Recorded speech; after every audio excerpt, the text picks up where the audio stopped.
যারা দীর্ঘদিন রাজপথে সংগ্রামে আন্দোলনে ছিল এবং যারা নিজের জীবনের দিকে তাকায় নাই, বাঁচবে কি মরবে জানবে না, কিন্তু তারা দলের ভাবমূর্তি বৃদ্ধির জন্য এদেশে গণতন্ত্র আমাদের দেশ নায়ক বর্তমান প্রধানমন্ত্রীর নির্দেশক্রমে রাজপথে ছিল, আন্দোলন সংগ্রামে অংশগ্রহণ করেছে এবং এই দেশের আপামর জনতার কল্যাণের জন্য কাজ করেছে। তারা অবশ্যই তাদেরকে দিবে, এটাই আমি বিশ্বাস করি।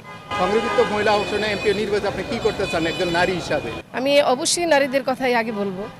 বাংলাদেশের নারী সমাজ, আমার এলাকার নারীরা কিভাবে স্বাবলম্বী হতে পারবে। সর্বকথা হলো বাংলাদেশের নারীরা স্বাবলম্বী খুব কম। আর গত সরকার এই নারীদের ভোটের কারণেই ভয় পেয়ে দিনের ভোট রাতে করেছে। কারণ বাংলাদেশের জনগণের মধ্যে জনসংখ্যার অর্ধেক নারী, আর সেই নারীরা সব সময় বিএনপিকে ভালোবাসে। কারণ এই দেশের যা কিছু উন্নয়ন হয়েছে, নারীদের স্বাধীনতা, নারীদের সর্ব অধিকার যা কিছু প্রতিষ্ঠা করেছে, সেটা হলো বিএনপি সরকার। কি প্রত্যাশা তারেক রহমানের কাছে আপনার এই যে?